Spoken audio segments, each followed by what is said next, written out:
What's up? What's up, everybody? Let's see here. I think we're up. Let's see if it's working. Ooh, it is working. Hello, SML.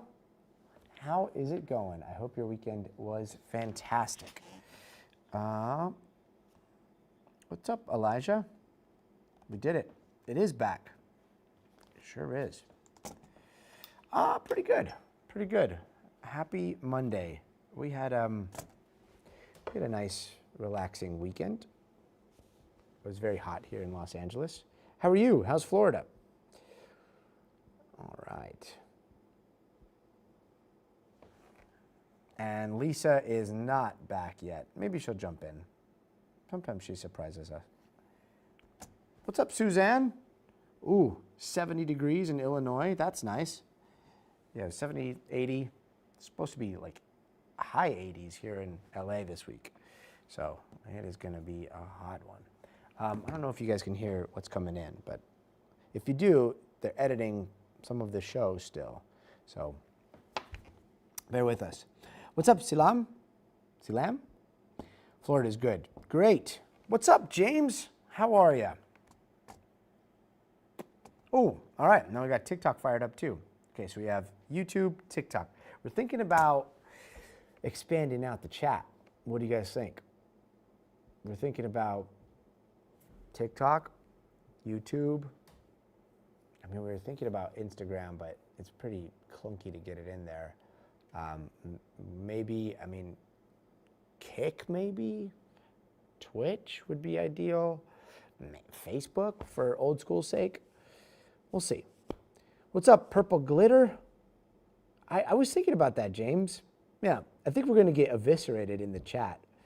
YouTube's chat is nicer than TikTok's chat, is nicer than Kick's chat for sure. And then Twitch, depends on what kind of stream, I guess, you cultivate. But yeah, how do you think the chats would go in Kick and Twitch? They don't hear the show while you're iPad only. Ah, Kevin with the info right there. Kevin is the genius behind all of that. Let's see. Where's my mug? Boom, right here. NBC News Now. We got some tea in there. Yeah, I think we're gonna have to experiment with some Twitch stuff. We'll see. We'll see. It'll be interesting to see the differences in the chat. What's up, Kate? Click that like. Yeah, that would be wonderful. All right, who wants to know what we're working on in the news today? Let me just fire up the rundown here. Okay, so we're going to be starting with Iran, as we normally do. I'm not sure if you guys caught the presser, or it was, you know, some sort of statements that the president was given down in Florida. Well, the president basically, he was calling it an excursion. He was like, this is going to be a short excursion. He's like, this is a little excursion. We saw some evil. We had to take it out, which is a very different picture than was painted earlier today by Secretary of Defense or Secretary of War, Pete Hegseth, who said that this was just the beginning. So we're trying to figure out where things stand right now in the Middle East. I mean, you've got Iran continuing its strikes, including, you know, attacking parts of Israel and attacking infrastructure, not just military infrastructure, but power, desalination plants, even some data centers all across the Middle East. And so, is the president kind of managing expectations? Is this kind of a couching because we may see an end to this? Or is this just, you know, maybe some telegraphing to the markets who were freaking out because oil went way above $100 a gallon, or $100 a barrel. And then all of a sudden, after he started suggesting that maybe things were, I don't know, the end is in sight, boom, the price of oil futures dropped dramatically. So we're going to be looking into all that stuff. Let's see. Can you do a tour of the control room and the studio? Yeah. Yeah, let's do it. Yeah, go ahead.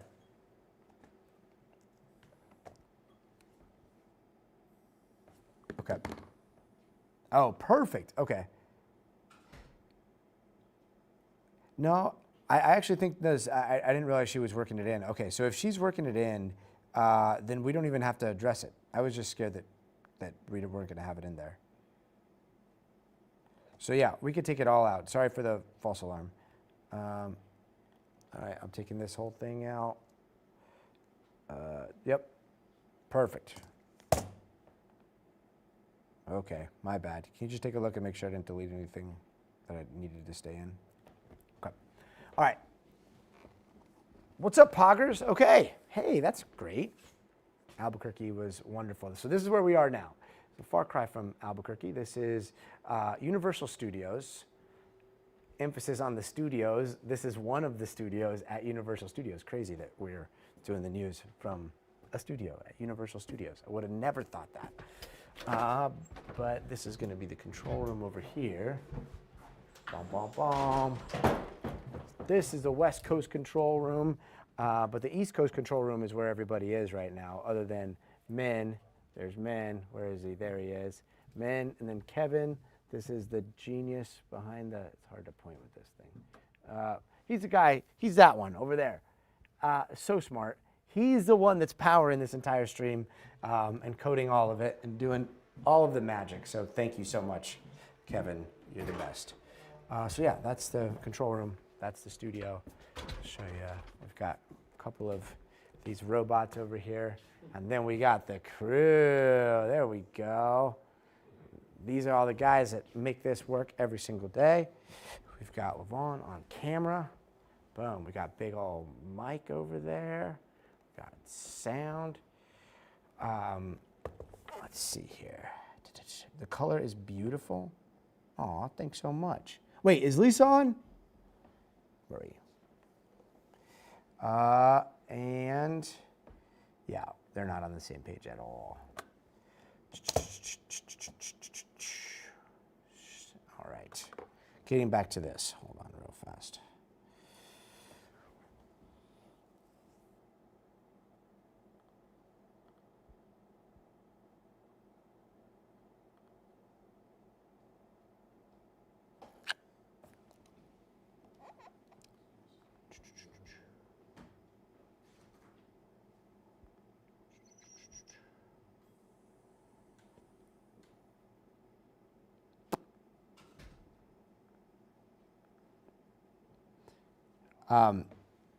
Are you, Todd, are you on? Is Dana live?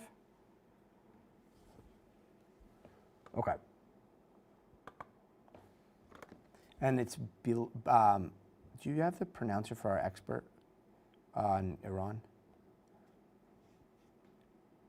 Was it Sab or Saab? Okay, Saab. Okay, got it. Cool. All right.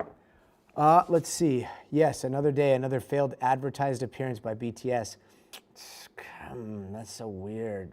It's almost like they're trying to, I don't know, optimize search engine. Yeah, it's not working, obviously, but yeah, BTS. We mean behind the scenes, not BTS, the K-pop band. Red or green? Depends on the food. Green for pozole, red for steak, red on eggs, unless they're on green enchiladas, green chicken enchiladas, then obviously green. Leo, dude, what's up, Leo? How's it going? What, guys? Leo's in the chat. That's the Leo. Wait, hold up. Let me see real fast, just making sure. Do you guys know Leo Gonzalez? He's the funniest comedian on the planet. If you guys don't know, follow him immediately. Leo. Hey! What up? Yares, seguimos en guerra. Sí, desafortunadamente estamos en guerra todavía. pero el presidente está diciendo algo un poco, no sé cómo decirlo en español, excursión. No dijo guerra, dijo excursión hoy. So, no sabemos si está tratando de señalar que tal vez el guerra se va a terminar, pero por ahorita seguimos. Let's see. Because Yadis asked us. I do remember Nicole Brady. Oh, username 294 is back. I really, really can't wait to figure out who you are. I'm going to figure it out one of these days. Where's my rocket? Marie, the rockets are, the 3 rockets, there's 3. The SLS, the Saturn V, and the Super Heavy are all in my office. Who am I talking to? Jesus. No, I'm trying to practice. I'm trying to teach my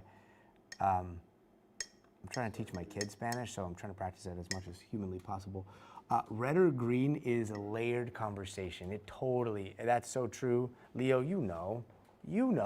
And it depends on if it's Hatch chili or like some chili from somewhere else. SML, no, I don't follow your rules. But I appreciate it. Does the show start at 5 o'clock on YouTube? Yes, sir. Thank you for reminding me. I probably would have forgotten and we would have just been chatting here for the next 2 minutes. So in 2 minutes, if you guys are just tuning into the stream, what's gonna happen is, it's not gonna look like this, it's gonna look like an actual news show. I'll probably be, I'll talk directly to the camera over here, but right here, maybe I'll throw this thing up. This is like our picture-in-picture, or I'll throw this thing up where you can see what the studio looks like while we're doing it. And this right here is my iPad on my desk. So if I'm looking like this, I'm watching the packages. If I'm looking over here, that means I'm following the chat and seeing what you guys are saying. So we're able to kind of communicate throughout the show. And if you see something and if you ask questions, I'll try to address some of those questions when we come to commercial break and we can continue the conversation. So that's the plan. We're trying to. Leo's on, okay, nice. Getting on TikTok and YouTube, yes. Lawrence Gill, how could I forget? I hope it ends very soon. Okay, so we've got 50 seconds to sound. So again, if you're just tuning in, this is NBC News. This is my show. Stay tuned. It's about to start in about 45 seconds. And when it does, we'll probably do this. I'll probably put up the show full, you'll see it, and then I'll keep myself small over here when it comes back, and then you'll be able to see both this camera as well as the full show. So feel free to follow along on both a big TV, maybe YouTube and TikTok, but again, you'll be able to chat right here on, I got Leo's, this is Leo's profile, so dude, after you're done watching the news and being depressed, follow him. He will make you feel better about everything. All right, 5 seconds. Here we go. Ready? Here comes the show. Hey guys, it's Scotty Schwartz, and tonight the president seems to be suggesting that the end of the war in Iran might be in sight, but is his Secretary of War painting a different picture? Where do things stand right now in the Middle East as Iran widens its attacks on infrastructure? Plus, what we are learning about Iran's new supreme leader, the son of the slain Ayatollah, as Israel is already threatening to kill him. And the impacts of the war stretching worldwide with oil prices surging, something President Trump says he's working on.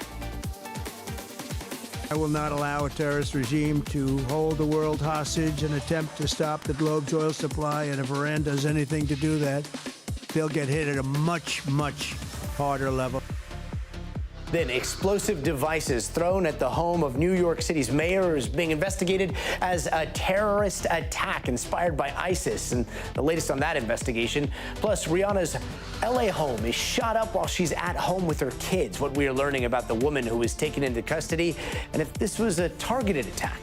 And in case you missed it, DHS is still shut down, which means TSA lines across the country are a nightmare, some stretching into parking lots. What you need to know, so stay tuned.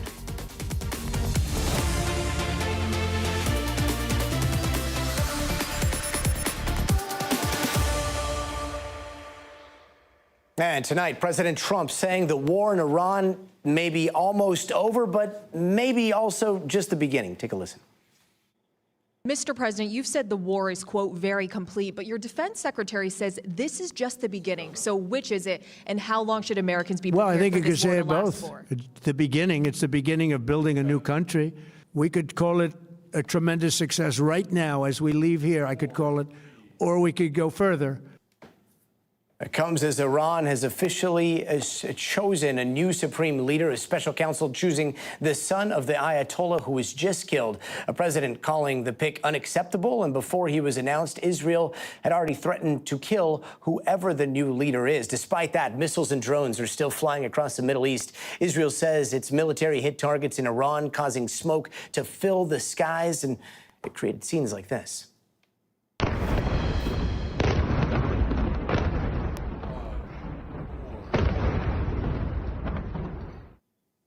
And over the weekend, a strike by the IDF on several Iranian fuel sites, sending huge balls of fire and smoke into the air. Meanwhile, out in Tel Aviv, Israel, officials say an Iranian missile caused this massive crater. We're also seeing more strikes on civilian infrastructure, like this oil refinery in Bahrain. Their government saying dozens were hurt.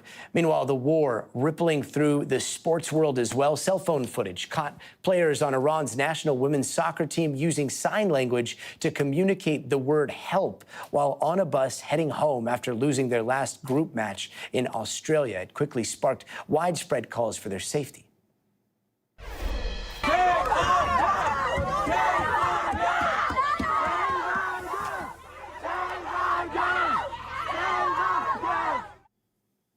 President Trump at one point got involved, saying Australia would be making a, quote, terrible humanitarian mistake by allowing the team to go back to Iran.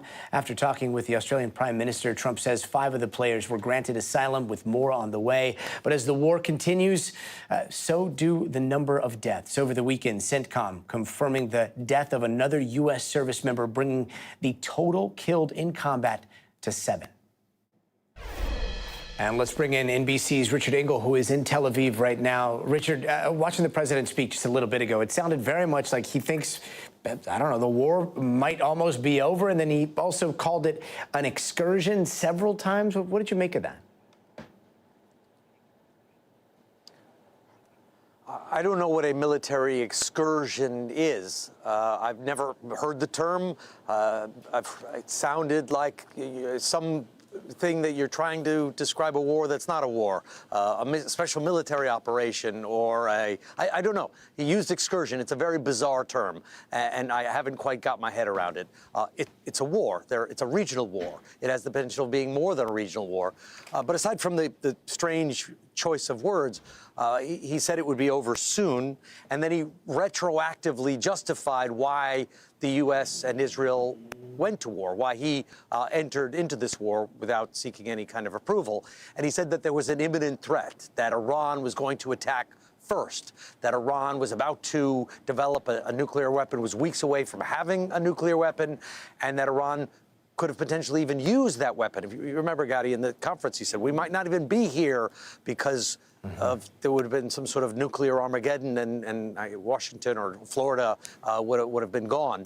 But I've seen no intelligence or analysis that suggested Iran was weeks away from a nuclear weapon. Scientifically, I've heard just the opposite, that it would have been absolutely impossible. They didn't have the detonation system. They didn't have enrichment to the full weapons grade. They didn't have an ICBM that could have carried a nuclear weapon to the United States. They just didn't have the pieces, not even close to having a nuclear weapon within weeks of use, let alone the intention necessarily, or intention's hard to know, but didn't have the capacity to actually carry it out. That's one thing. And he also said that Iran was about to launch a first strike attack, conventional or otherwise, against the U.S. and its allies.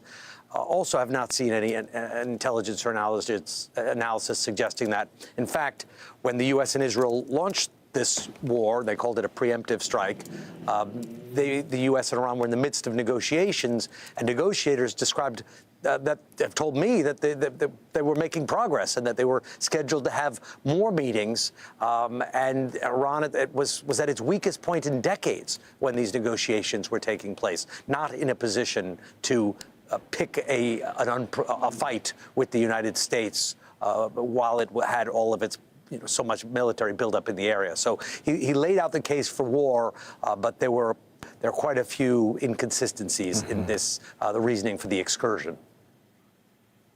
And Richard, you're in Tel Aviv right now. I know it's hard to tell what's happening all across Israel, but so often you get alerts on your phone of incoming or possible air raid sirens. And then in Iran, we've seen some new video, but how are things progressing? Does it seem like things are still escalating, or has there been somewhat of a lull?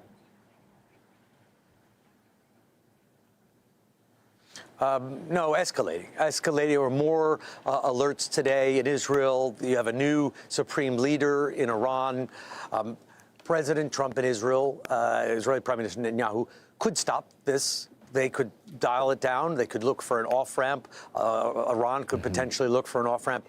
But at this stage, we don't seem to be heading in that direction. You asked about what it's like here in Israel, what it's like in Iran. I can tell you what it's like here in Israel. So every day you get, all day long, it happened a half dozen times today at least, you get an alert on your phone, tells you have certain number of minutes before incoming fire is heading in your direction, usually 5, 6, 7, 8 minutes. And I'll give you a good example today. People were running along the beach. I went out with them. I was getting a little exercise, trying to keep yourself fresh.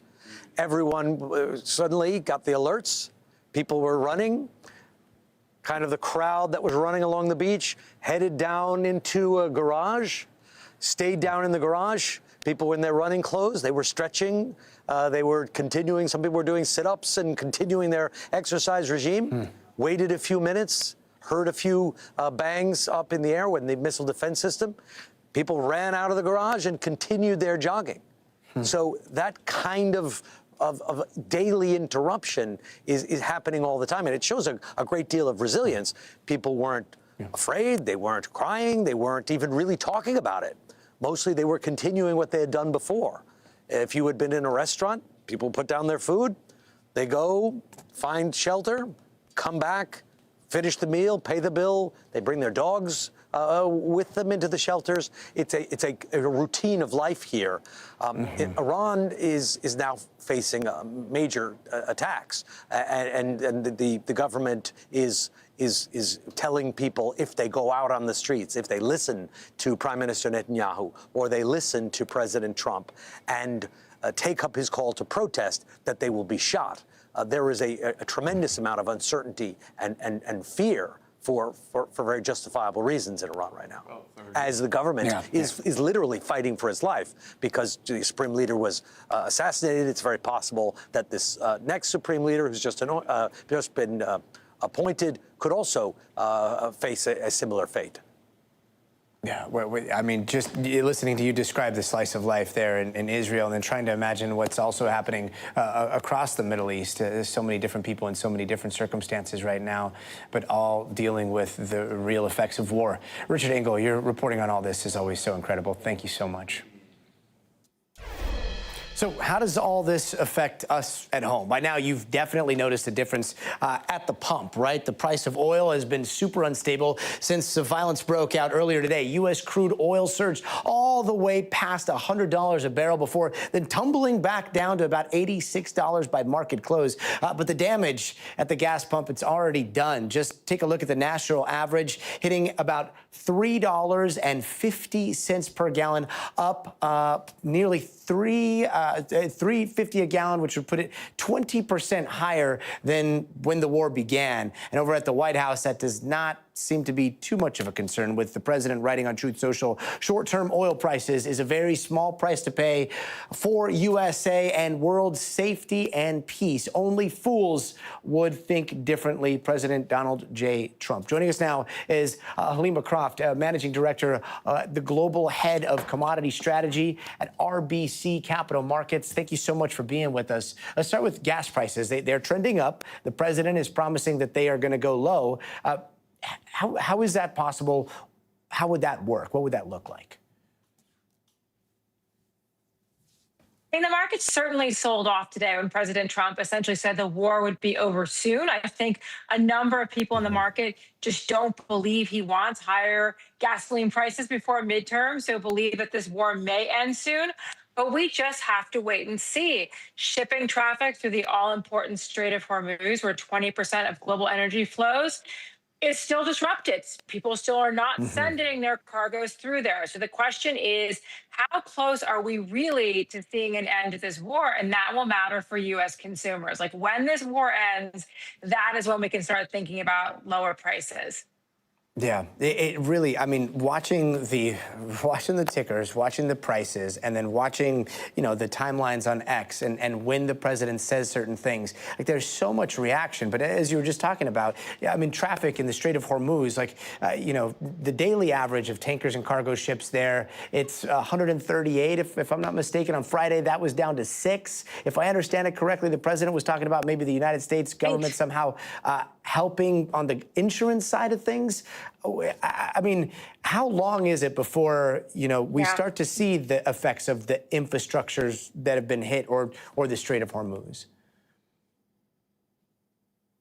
I think we're going to start to really see the impact if market participants believe that this is a long duration war. President Trump, I think, was trying to manage the market today. He had talked about this insurance backstop previously. He had talked about a naval escort, and prices were still going higher. So what did he say? The war would end. And that will be the most important factor in terms of energy prices. When can you start getting ships through the Strait of Hormuz? Because the fact that ships are not flowing through there means that a number of key oil producers are running out of storage. They're shutting in production. Right now, Argus estimates that 6 million barrels across the Middle East are effectively shut in because of lack of storage. So this actually is a significant disruption to the market. And the question is, when will those barrels be able to make it to consumers, or when can basically they make it to the market and be refined for US drivers? That's the interesting story.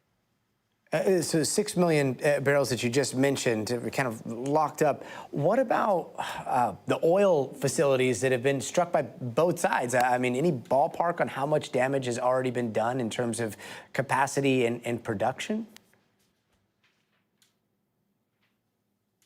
That's such an interesting question because we have seen a number of, facilities on fire. But what we understand is that's primarily from drone intercepts, particles hitting the facilities. We have not had yet a major energy facility disabled by a drone or a missile, though we've had some important preemptive shutdowns. So, for example, the world's largest liquefied natural gas facility, Ras Laffan in Qatar, that has been preemptively closed down.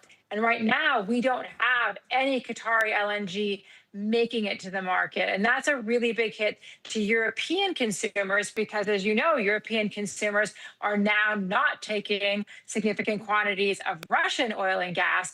They have been taking more quantities from Qatar and the United States as well. So the disruption of Qatari gas flows is really important for European consumers, particularly in a place like the UK as well.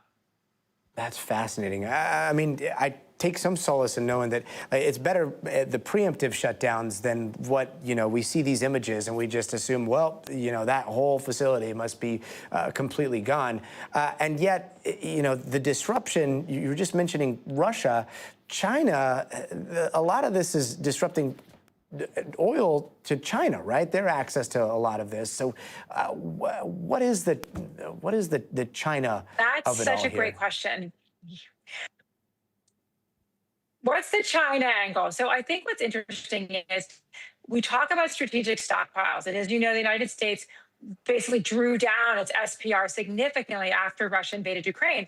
What country has been stockpiling all commodities aggressively for the last year and building out storage capabilities for their strategic reserves? China. So if you look at Chinese stockpiling, you could say that they are probably better placed to endure disruption than a number of other countries. They may have engaged in better risk management. Now, that does not mean they want a multi-month shut-in, but the current disruption is probably less damaging to China than you might assume, given the fact that they are such a large importer of Middle Eastern oil and gas. But the issue is they built reserves in advance of this. Wow, quite the foresight there. Halima Croft, a fascinating conversation. Thank you so much, and we hope you come back soon.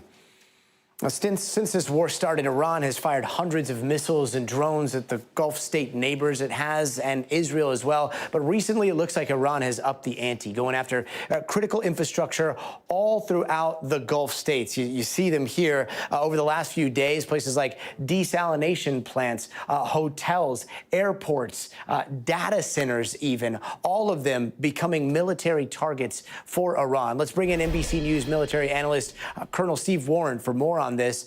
Colonel, great to see you. So what is the strategy of hitting infrastructure like power and water and data centers here? Gaddy, I think it's probably the only strategy the Iranians have available to them. And here's why. The Iranians cannot prevail militarily over the American and Israeli forces that are arrayed against them, right? They can't beat us in a head-to-head fight. They can't beat these two sets of forces. So what they have to do, because I believe their only goal is survival, that's what they want to do, is survive. I don't think they imagine themselves winning this. To them, winning is surviving. Their only option is then to create pressure. So by striking the civilian infrastructures around the Gulf nations, by striking, energy, we talked a little bit about it in the last segment, some energy targets. What they are trying to do is create pressure on the president, on the United States of America, so that we eventually say, enough. And Colonel, you probably watched the president's remarks, and they were, a little contradictory in that it sounds like he sees the end of the war very imminent, but at the same time, he also acknowledges that the Secretary of War, Pete Hegseth, was painting a very different picture this morning. I gotta say, what do you think Iran and the new leader in Iran and the other countries in the Middle East saw when they heard those remarks from the president? I mean, do you think that they might see, hey, no, maybe there is an off-ramp here and maybe we should be pushing for that? I don't think they saw an off-ramp yet, Gaddy. No, I don't think so. I don't think the Iranians are there yet. The off-ramp will come when one side or the other can't take the pain anymore. So in the Iranians' case, it's the physical pain that the U.S. and Israeli forces are inflicting upon them. In the United States' case, it's the economic pain that the Iranians are trying to inflict on us by, as we said, restricting energy, striking civilian infrastructure of our partners and allies. And we've got a new leader that's been designated, it looks like, in Iran. We've also got Iran's foreign minister saying that Iran still has surprises in store. Do you think that they are holding back some capabilities? And do you think that we're going to see a shift in strategy at all from the new Ayatollah? I think they may try some. I don't believe they have much in the way of capabilities remaining. No, I do not believe that. But I think they can still try some various, I don't know, for want of a better word, I'll say tactics.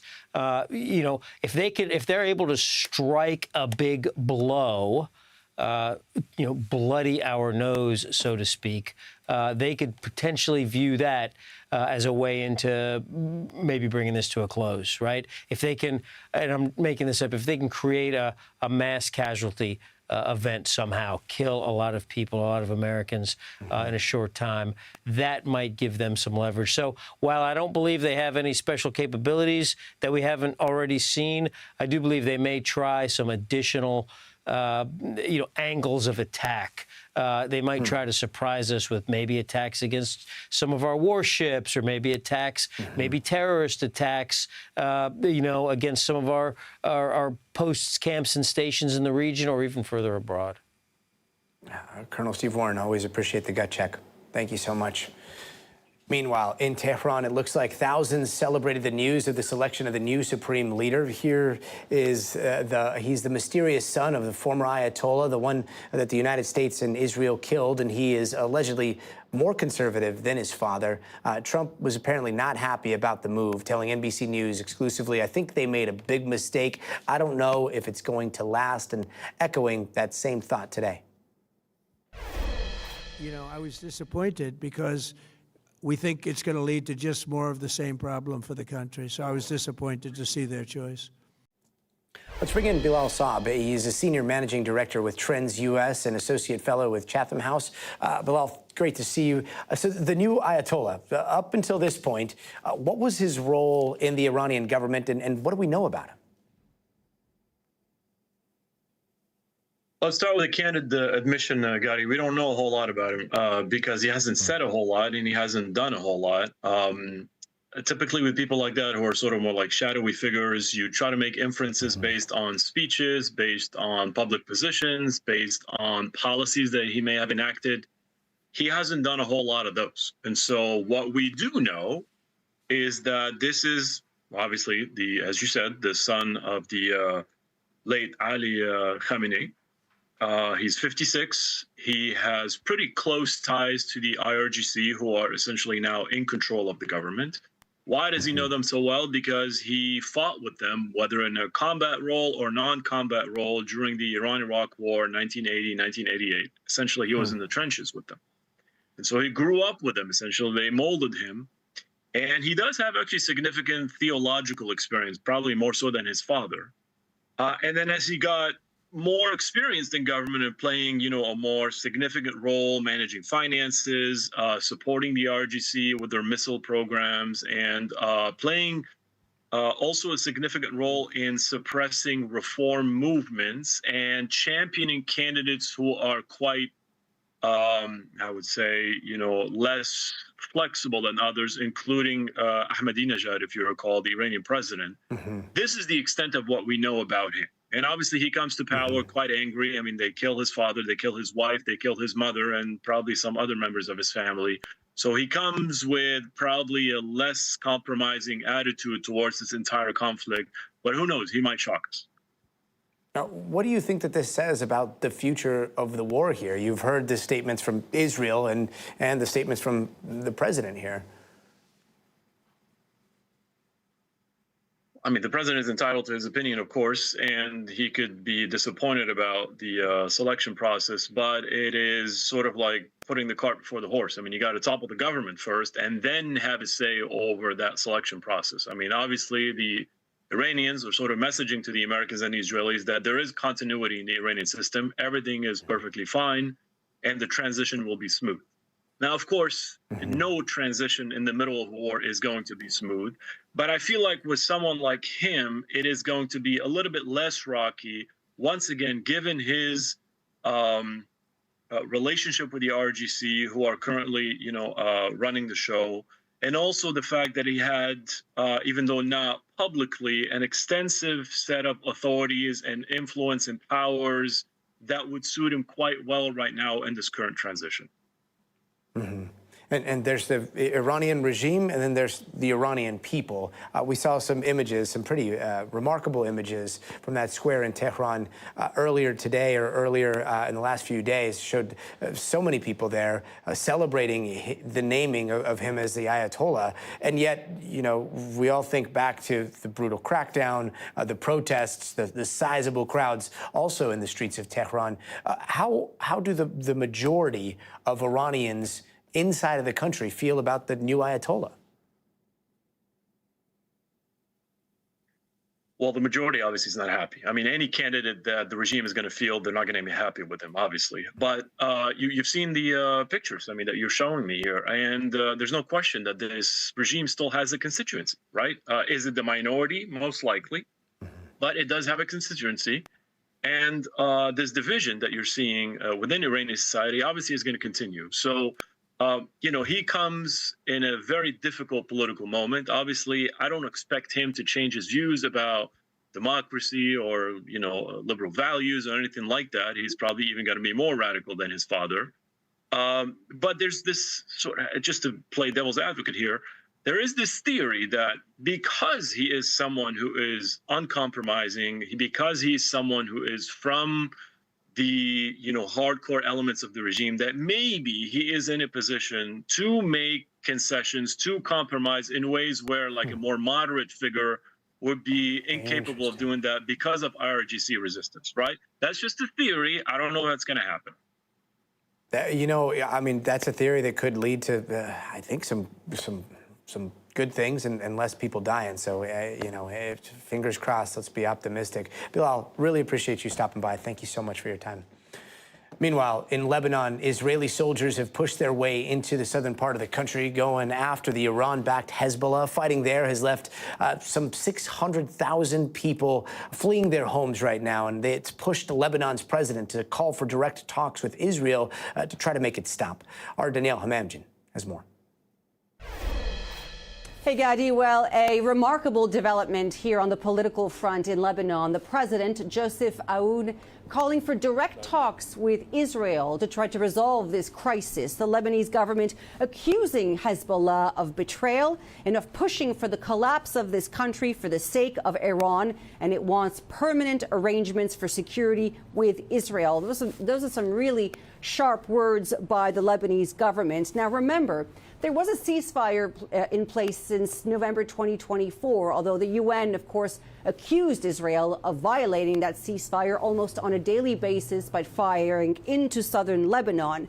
But here in the capital of Beirut, things were getting back to normal. That is, until last week, when Hezbollah launched drones and rockets into northern Israel in retaliation for the killing of Khamenei. A week later, we now find ourselves here with 700,000 people displaced in a country of just 6 million people. That is a huge chunk of the population. And remember, Lebanon has endured a lot in the past 6 years. There was COVID like everybody else, but that happened at the same time as a devastating port explosion that injured thousands of people. And then came the war with Israel that lasted 13 months. And now this. Hezbollah has dragged Lebanon into this conflict. The majority of the Lebanese people do not want it. This country cannot afford it. But there are real fears now that this conflict, this war with Israel, will go on long after there is peace in the rest of the region. Yeah, Danielle Hamamdin out there in Beirut. Danielle, thank you. And tonight, major developments in that deadly school attack in Iran on the very first day of the war, with this new video appearing to show what looks like a Tomahawk missile hitting that area. NBC News international correspondent Molly Hunter has more. Tonight, this new video, geolocated and verified by NBC News, shows what experts say is a U.S. Tomahawk missile over the skies of Manab, Iran, adding evidence, the experts say, that an American missile likely hit the Shadre Taibeh Elementary School during the first hours of U.S.-Israeli operations on February 28th. Iranian officials say the airstrikes, which also hit a neighboring Iranian Revolutionary Guard Corps compound, once home to a military base, killed more than 170 people, mostly children. The Tomahawk, which is one of the most powerful weapons around, is used by, is sold and used by other countries. That's being investigated right now. Weapons expert Jeffrey Lewis says this new video is clear. I think the munition that is visible in that video is clearly a Tomahawk. It's long, cylindrical, it has a set of wings, and really no other country in this conflict has a munition that looks like that. NBC News spoke with 4 other weapons experts who agree the video, which was published on Iranian state media, shows a U.S. Tomahawk. The U.S. military has publicly said Tomahawks were launched in the first hours of the war, even releasing this video. Over the weekend, a reporter asked President Trump if the U.S. was responsible. No, in my opinion, based on what I've seen, that was done by Iran. Today, NBC News spoke on the phone with a father who said his 8-year-old daughter Zahra was killed in the strikes. There is no crime greater than this, he said, that so many children, boys and girls, innocent little ones, were torn apart. Molly Hunter, NBC News. Molly Hunter, thank you. And don't go anywhere. Coming up next, what we are learning about an alleged terror plot in New York City after explosive devices were thrown at the mayor's mansion. Plus, Live Nation and Ticketmaster are not breaking up after reaching a settlement with the Justice Department, but the legal fight might not be over yet for Live Nation. More later this hour, so stay tuned.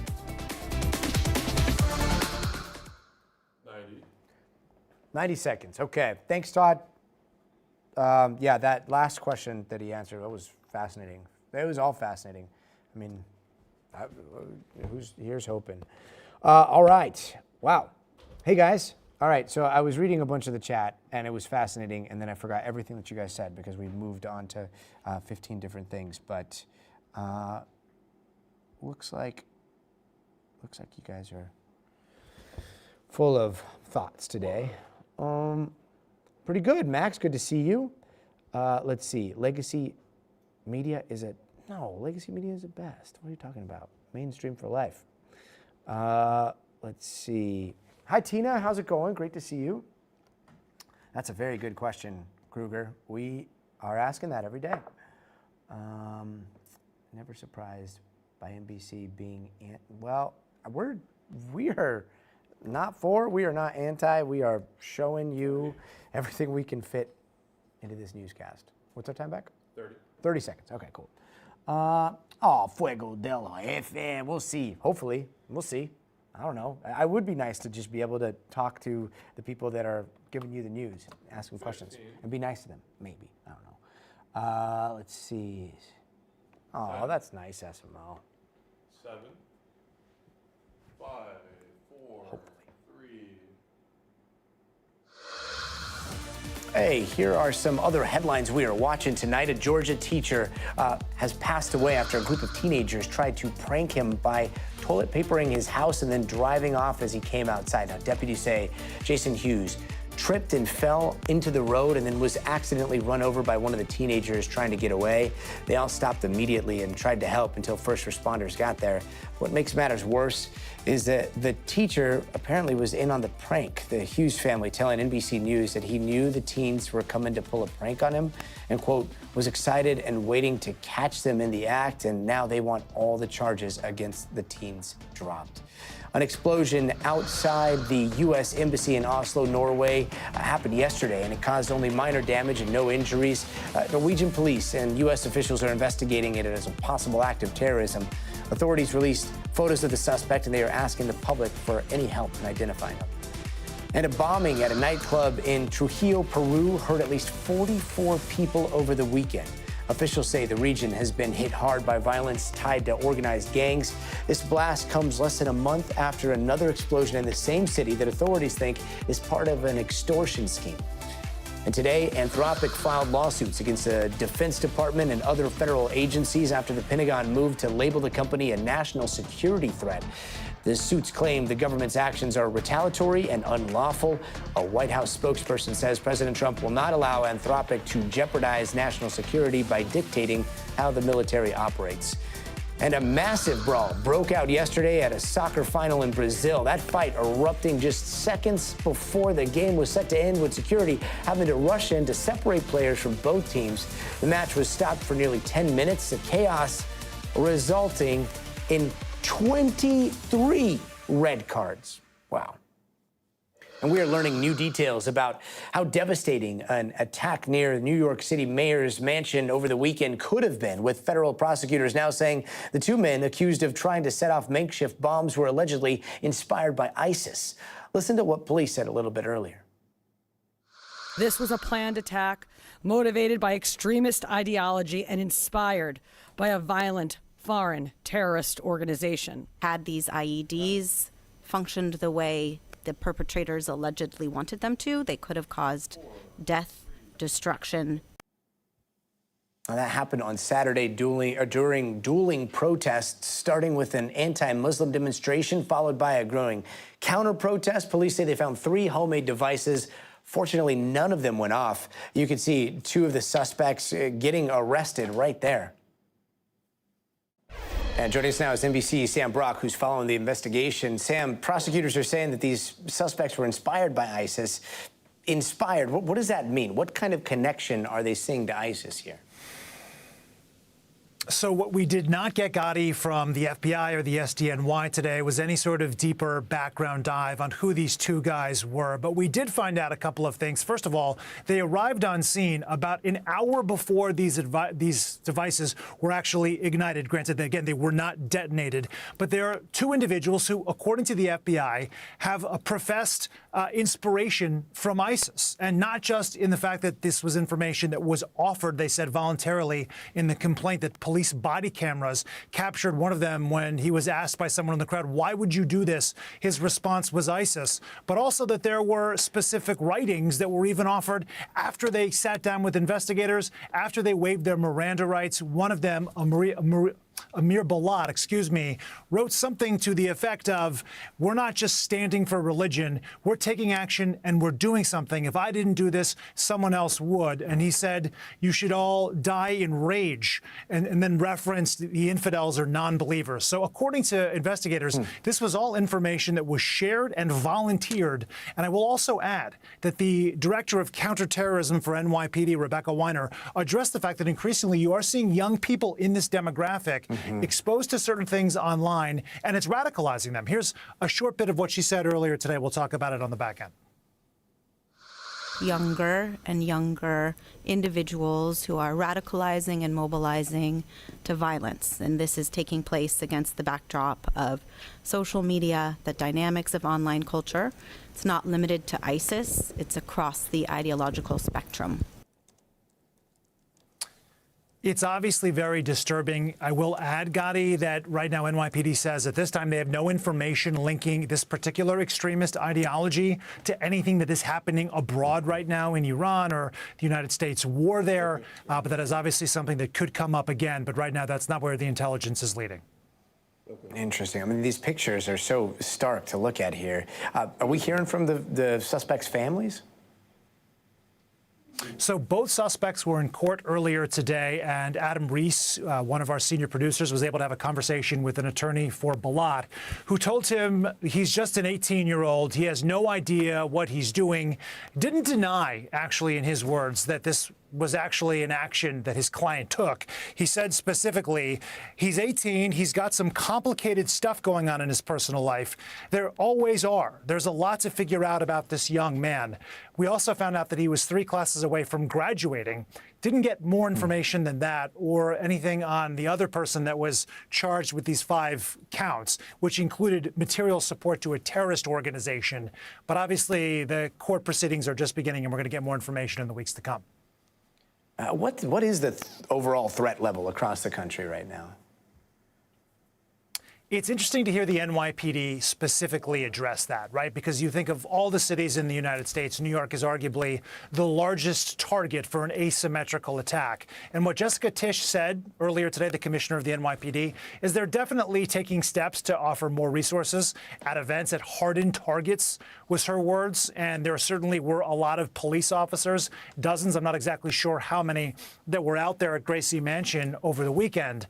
But if this event showed anything, it's you can flood or saturate areas with law enforcement. It doesn't mean you're necessarily going to prevent someone who was inspired to do something evil from doing it. And we saw the only thing that prevented catastrophe from happening in this case were these 2 devices not detonating, right? They had this material that is incredibly explosive and sensitive to heat and friction, and they used it. It's been used in other terror attacks before, and the only thing that didn't happen was it didn't detonate, and that is a pretty sobering thought to think about.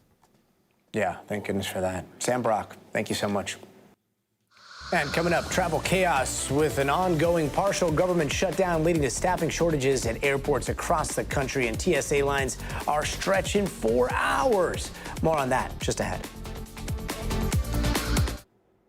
All right, 90 seconds. All right, 90 seconds. Here we go. No one believes the news anymore. All the Apple user, come on. We're working so hard on this. Is a lot of news that we have brought you so far, and it has stressed us out all day, gathering it, making sure that everything we say is factual.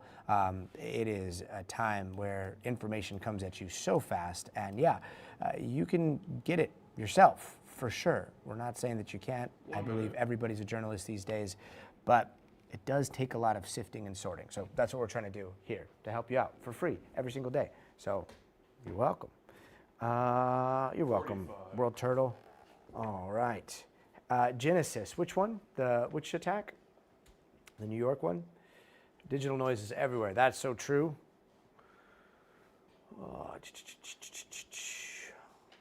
Okay. All right. Coming back. We've got this partial government shutdown. I don't know if anybody's traveling right now, but if you are, yikes. It's not looking great. 20. The kids one. Story itself. Followed. All right. 10. 10 seconds. Here we go. Put you guys back here. 5, 4, 3. Hey, welcome back. The partial government shutdown is slamming airports ahead of spring break with a lot of travelers waiting in hours-long security lines. You can see it at airports in cities like Atlanta, Houston, Philly, as some TSA workers once again are working without pay, and they're not showing up. NBC's Tom Costello has more. The start of a record-breaking spring break season, and again, long lines at some big airports. In Atlanta, the world's busiest. In Philly, time-lapse captured the long lines. In New Orleans, a packed terminal with lines extending to the parking garage. And hours-long lines yet again in Houston. TSA line starts downstairs in baggage. I've been waiting in line for about 2 hours now. When we were outside, way far away from the door, that was a little frightening. We're still hopeful because we're moving at this point. NBC's Priscilla Thompson is there. This is the scene at Hobby Airport in Houston. Security lines stretch across the entire top floor through baggage claim and snaking out onto the curb. The reason for the long lines, the DHS shutdown over ICE policies. Caught in the middle, TSA officers and passengers. They're just political footballs, basically, that are used as leverage points for political battles that they have nothing to do with. After receiving half a paycheck 2 weeks ago, TSA officers will miss a full check this week, with most working paycheck to paycheck, and now some taking part-time work. They have their fuel tanks and they need to fill up their stomachs. They have little kids that need to go to daycare. The TSA waiting time app is currently down, so if you're traveling, watch your local airport's website for the TSA waiting times and get there early. Tom Costello, thank you so much. And turning now to Live Nation and Ticketmaster. They are staying together after settling an antitrust lawsuit with the Justice Department. Now, prosecutors had accused the world's largest live entertainment company of cutting competition and therefore raising ticket prices, accusations Live Nation denies. Savannah Sellers is here to break it all down for us. Hey, Sav. Hey there, this is big news because what it really means is that Live Nation Ticketmaster do not have to break up. That would have been the most severe consequence had this trial continued and not gone their way. We are seeing some changes, though, to how they're going to operate, though it may not be felt that much by the consumer. Experts are telling me that maybe we'll see those service fees go down a little bit, but I'll get into that in just a moment. What we will see is changes to the way that Ticketmaster operates when it comes to the fact that they had kind of linked up or packaged together in a lot of ways. Their ticket selling services, along with the venues that they operate and the concert promotion that they did. So really, where there was lacking choice was really for artists and their teams. They would sort of get locked in to Live Nation venues and then have to use Ticketmaster services to sell those tickets as well as their services to promote those shows. This is going to break up some of that. We're going to see them divest from some of those venues that they operate and own. And we're also going to see that there's not as much of a lock that the company has when it comes to promoting those services linked in with all of this. So again, that will change a lot on the artist side. Now, for the consumer side, the big question, like, are my concert tickets still going to be so expensive, or is it still going to be so difficult to get them? A lot of that probably won't change. First, of course, a lot of times when we're all paying those exorbitant prices to go to a concert, we are buying from the secondary market. This does not get at any of those issues. When a scalper buys that ticket and then jacks the price up, we aren't even touching that with this particular settlement. What you could see, though, is essentially the Justice Department says that they immediately want this to be relief for the American concert goer. And the way that they see that happening is this opening up more competition in the marketplace, so more people can sell those tickets. Ticketmaster doesn't have that monopoly anymore. And then because of that, do you see things like the service fees that can be kind of a lot, right? They get tacked on at the end when you think that, it's only going to cost you $100 and then you go to your cart and all of a sudden all these fees are added. Could you see those go down because the landscape is getting more competitive? That's a big question. Also, there's this $280 million settlement fund being set up by Live Nation Ticketmaster. We do not know yet if consumers, if any individuals are going to get any of that money, see any of that. That's an open question we have. Also, some of these states do seem to be signaling that they plan to continue with lawsuits at the state level, even though the Department of Justice for this federal trial has reached this settlement. Back to you. Sounds like to be continued. Savannah Sellers, thank you so much. And here in Los Angeles, police say they've arrested a woman they think opened fire on Rihanna's LA home. You can see the bullet holes that hit the gate outside of the house there. The suspect allegedly fired several rounds from an AR-15 style rifle while the pop star and her family apparently were inside. Luckily, no one was hurt. Let's bring in Dana Griffin. Dana, what happened? How did they end up catching the suspect? So this woman, according to police, drove to the home, started firing outside of Rihanna's security gate, that large white gate. Several rounds pierced that gate, and at least 4 hit the actual home while Rihanna, A$AP Rocky, and their 3 young kids were all inside. Mind you, Rihanna just had a baby in September, so obviously very shocking for this family. Police say that they pulled her over. She was stopped in Sherman Oaks, about 8 miles from Beverly Crest, which is right next to Beverly Hills. They confiscated the weapon, took her into custody. She was booked on suspicion of attempted murder. Her bail set at $10 million. The motive, however, is a mystery. Wow. I mean, I can't imagine with a 6-month-old, your family's at home, hearing that. Do we know anything about her background, the suspect's background? We do. So she has ties to Florida. It's unclear if she drove all the way to Florida or if she has lived here for some time, but she does have some misdemeanor arrests dating back to 2023. Here's one of her mugshots. And one of the arrests was for domestic violence, also violating a restraining order. So while she has a criminal past, we haven't seen anything that rises to this level, but we have seen some really concerning social media posts where she mentions Rihanna, talks about death. Unclear if this may have flagged anything for law enforcement, but just also is raising a lot of questions for people who are wondering if she's got a mental health issue. Right. So we've reached out to LAPD, asked them if this is part of the investigation. We have not heard back yet, but we are waiting to learn new details. Yeah. Is Rihanna or her camp saying anything? Rihanna has not responded. We've been watching her social media all day to see if she would, and she's likely not. We don't see her, respond to stories in the media. You never know. She's very private. She only lets you know what she wants you to know. Right. But we are also waiting to see if the DA says anything. We're waiting for the DA to file charges, and Ortiz could make an appearance as early as tomorrow if those official or those formal charges are filed. Hopefully sometime today into tomorrow. Yeah, thankfully, Rihanna and her family are safe, though. Oh, yeah. Dana, thank you so much. And coming up in the future of everything, the business of prediction markets is booming, and Gen Z is taking notes. How tech startups are looking to be a part of that wave. Thank you so much. Thanks. Thank you. They say hi. Oh, hi, everybody. Where is it? There it is. There we go. There's Dana. Oh, so cool. Just in case you were like, it wasn't live. Here she is. It was live. We're here. It was live. You staying late for us. We really appreciate you. Of course, anytime. Thank you. Thank you. All right. Let's see. 1 minute.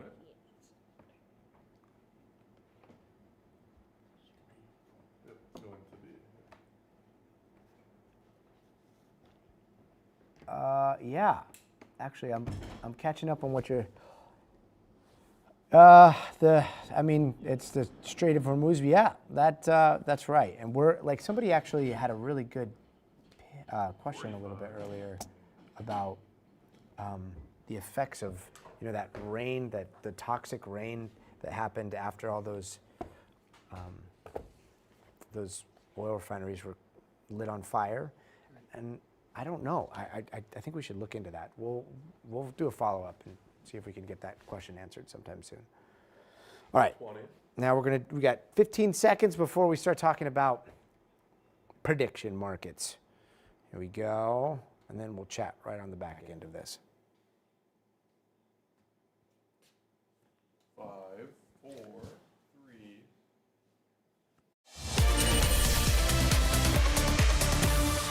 And tonight in the Future of Everything, as you might have heard, betting markets are almost exploding on everything, right? Kalshi, Polymarket, they're reportedly in talks with investors about valuing their companies at like $20 billion each, double than where they were last year, according to the Wall Street Journal. And now Gen Z tech startups are betting they can be a part of it. NBC's Ali Canal introduces us to one of them. I'm working. I'm trying to get it back so that we can have this beautiful, look at that angle. Oh my God. Prediction markets have exploded, capturing the attention of eager bettors who can wager on just about anything. You can bet on sports, you can bet on world events, you can bet on like what song will be on the charts next week. And with that popularity comes a new trend, a wave of startups built around prediction markets, often led by founders still in their early 20s. Jay Malavia is just 22 years old. He dropped out of college to build his company Kairos with his friend Zaid Al-Zain. It's a prediction market platform that's still in the testing phase, but has already signed deals with 4 companies, including Kalshi and Polymarket. Right now, you need various accounts to trade across all these markets. And what we do in Kairos is you just need one Kairos account. You can trade across all these markets. The pitch? To make these markets easier and faster to trade as more money just keeps pouring in. From our users and the people we're talking to, they want to use it more and more to hedge against the uncertainties of life. Prediction markets entered their modern era in 2020 when Polymarket first came onto the scene. But for every trader who wins big, others are on the losing side of that bet. Critics warning the guardrails to protect consumers haven't kept up. Michael Claw, who leads communications for the nonpartisan watchdog group Campaign for Accountability, says the lack of serious oversight is creating a free-for-all. The regulatory gate is completely down. The vault is open, and people are rushing in to grab what money they can at the time being before the vault shuts back up. Prediction markets are regulated at the federal level by the Commodity Futures Trading Commission, not by states. That distinction has allowed users to access these markets even in some states where traditional sports gambling remains illegal. Traditional sportsbook operators need a pretty substantial amount of money just sitting in the bank. Number 2, legal gambling is very tightly regulated. But while the door is open to a rush of new startups, it might not last forever. It's inevitable that there's going to be some sort of reining in. For now, though, prediction markets are not slowing down, with reports forecasting $1 trillion in annual trading volume by the year 2030. Can you finish this sentence for me? Prediction markets are The future. Prediction markets offer you the ability to trade the future. And for these young founders, it's a future worth betting on. Ali Canal, NBC News. Ali, thank you so much. And coming up, a look at a stunning finish to the LA Marathon. Let's go, coach! Where seconds made all the difference in who came out on top. We're talking milliseconds, but first, you gotta see this. What seemed like a lost cause turned into a joyful reunion for Gail Gordon. 4 years after her dog Whiskey went missing, a microchip helped track that pup down in Florida. After getting the call, Gail drove 2,000 miles from Wyoming to reunite with her lost pup, a moment she says changed her life. Oh my God, look at you! I haven't seen you in 4.5 years, baby. Aw, that is homeward bound. 2,000 miles? That's wild. Wild. All right, let's see here. Independence. What are we talking about? Guys, let's be nice. Clear? All good, yeah. All right, cool. Here's, so we stop? No, we will continue to talk about the Epstein files. We will, anytime there's anything remotely new about that, we report right here on it. Let's see, it's the 7th. Yes, so TT, we were talking about the news today that the death toll has now risen to 7 U.S. service members that have been killed. Then somebody asked the president about 8 a little bit earlier during his press conference, and then there was a lot of confusion because he answered the question without clarifying 7, not 8. So a lot of people were speculating, but at this time, all we know is 7 service members. The videos that were taken down, the pictures that were taken down. Thanks, Todd. We'll see you. Yeah, we've been covering that for weeks here. And with that, that's the end of the show for us here on the stream. You can continue to watch the show. If you're on YouTube, just go to NBC News Now. There's 2 different streams. You do the simul stream of the clean version without the access to our little iPad here, and then we do this one. This one's ending because I got to go, but you guys can continue to watch the end of the show on the other one, so please do, and then tune in tomorrow. Yeah, we have, Max. We've got some that we can't wait to introduce you to. No thank you on the Starbucks, and hasta. Bye, guys.